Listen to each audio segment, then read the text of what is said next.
Kemenag bakal gunakan Artificial Intelligence untuk verifikasi dokumen jemaah haji 2024. Kementerian Agama berencana menggunakan teknologi kecerdasan buatan atau Artificial Intelligence dalam kurung AI dalam pelayanan haji di tahun 2024. Penggunaan Artificial Intelligence untuk mencegah kendala yang terjadi saat verifikasi dokumen jemaah haji. Faisal mengungkapkan pada pelaksanaan haji tahun ini, salah satu kendala yang dihadapi adalah verifikasi dokumen jemaah.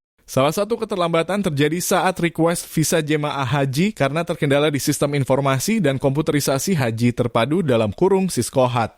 Melalui penggunaan Artificial Intelligence, proses visa akan ditolak apabila ada yang memasukkan cuma satu suku, kata namun belum melampirkan lembar persetujuan halaman 3.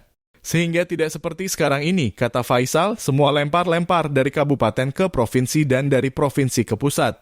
Kemudian dari pusat karena dinilai kurang lalu lempar lagi ke kabupaten dan kota. Selain itu, perubahan konfigurasi jumlah kursi pesawat dari 480 menjadi 400 juga karena terlambat proses validasi data jemaah.